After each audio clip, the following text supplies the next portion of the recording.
Olá pessoal, tudo bem? Aqui quem fala é o professor Eric Surgian de História. Estamos aí com o nosso querido Veras, né, a verdade no Enem, para alguns temas importantes, tá? Vinculados aí no caso às ciências humanas e suas tecnologias. Vamos falar um pouquinho de Era Vargas, que é um tema tão presente, sempre no Enem, né? Nos últimos caíram no último, então caíram dois itens importantes, tá? Relacionados a esse tema. E agora em 2022 eu tenho certeza, né, que é um tema bastante propício de cair também. Vamos lá? Quando a gente fala aí do contexto vinculado a essa importante fase da história do Brasil, que é a Era Vargas, né, que vai durar ali exatamente de 1930 a 1945, né, são 15 anos de Vargas no poder, Getúlio. A gente não pode esquecer de algumas questões. Dentre elas, por exemplo, aquela que está vinculada, né, ao final, tá? Aquele momento que vai marcar o fim de quê? Da chamada Primeira República. Antigamente muito conhecida como República Velha, tá? E o que vai marcar, né, o final dessa Primeira República é a chamada Revolução, exatamente de 1930. O que tem de importante, né, nessa fase da história do Brasil? O que a gente tem que perceber para para entender, né, a ocorrência dessa revolução? Vamos lá. Década de 1920, né, uma república oligárquica, uma república que gerava benefícios apenas, né, para a classe oligárquica, né, ou seja, os latifundiários ali vinculados, né, ao café, São Paulo ao leite, Minas Gerais, dentre outros que compunham a elite do Brasil, tá bom? E de repente, ali na década de 1920, começaram a ocorrer alguns eventos, né, como o próprio movimento tenentista, marcado ali em 1922, por exemplo, né, pela revolta do Forte Copacabana, ou mesmo de 1924 a 1926, né, quando ocorreu ali a chamada Coluna Prestes, alguns movimentos que exigiam mudanças nesse conceito que o Brasil vivia. O que se exigiam esses movimentos, né, tenentistas? O que eles tanto buscavam? Né, melhores condições na estrutura educacional, então reforma no sistema educacional brasileiro para garantir acesso a todas as classes, né, importante medida por sinal, além mesmo, é claro, de uma reforma no sistema eleitoral para que todos tivessem acesso, né, à condição de participação na vida política brasileira e não houvesse essa limitação aos interesses das oligarquias. Esse é um período de, né, importância para que representasse a instabilidade, tá, do governo nessa Primeira República. Aí, ali em 1929, um fato mundial gerou reflexo sobre o Brasil, que foi exatamente a crise, né, de 1929, marcada pela quebra da Bolsa de Valores de Nova York, ocasionando ali a Grande Depressão, a crise do capitalismo mundial.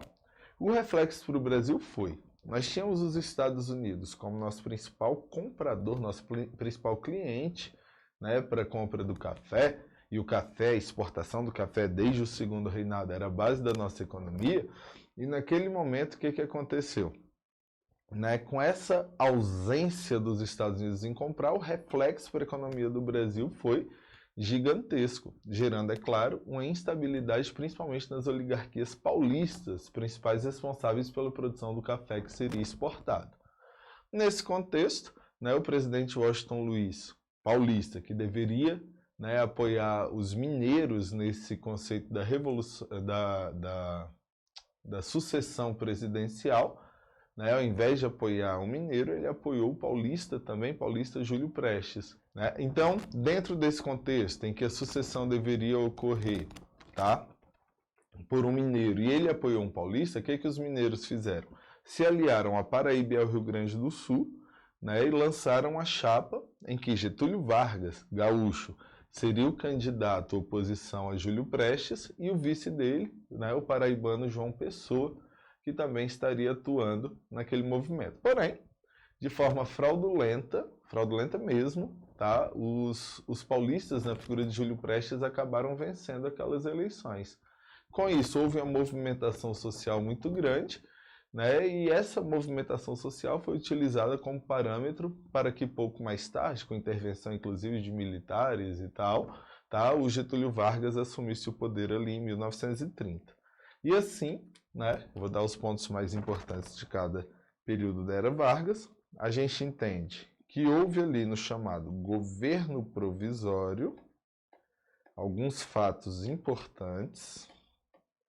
Governo provisório que durou ali de 1930 até 1934. Quais são os pontos mais importantes dessa fase da Era Vargas? Né? Primeiro, vale a gente citar que houve a chamada Revolução Constitucionalista,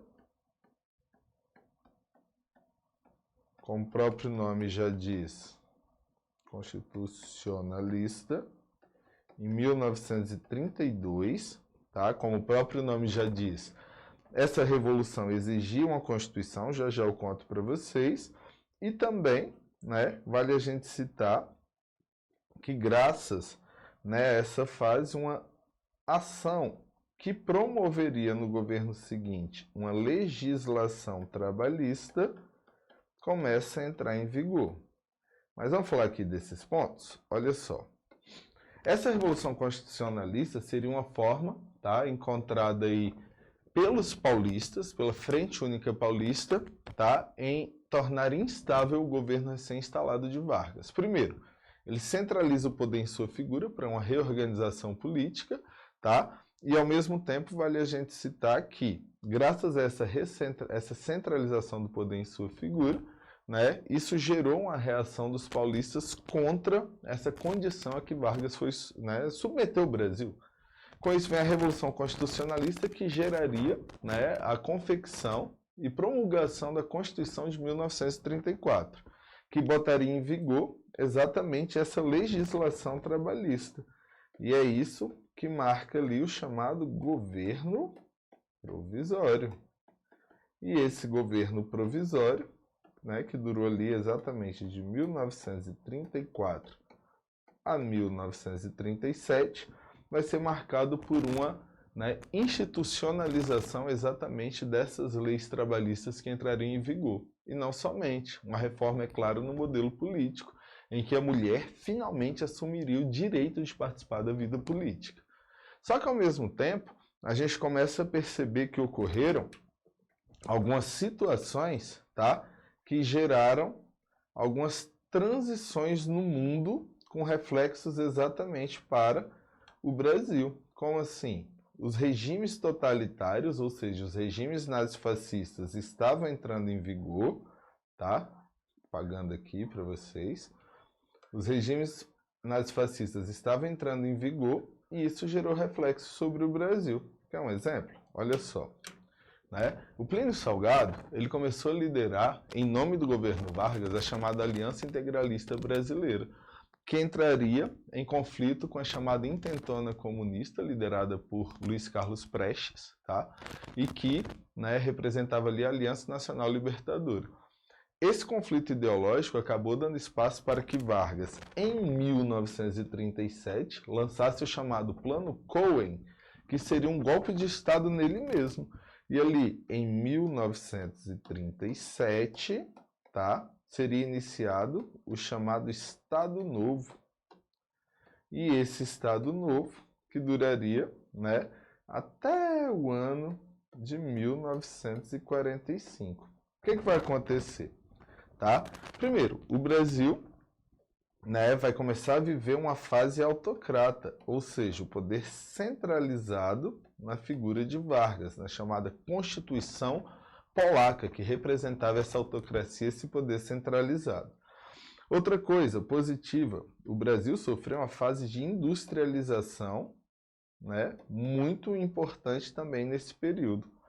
E, graças à exigência de mineiros, sejam eles empresários, sejam eles políticos, no Manifesto dos Mineiros, houve a redemocratização do Brasil rumo às eleições,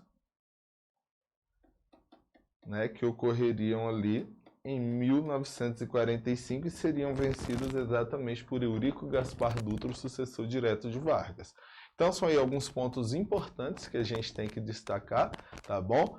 E é isso, muito obrigado, desejo uma excelente prova, estamos aí com o Veras e os seus amigos se preparando para o Enem. Vamos lá, boa prova, boa sorte, que tudo dê certo na sua vida. Valeu!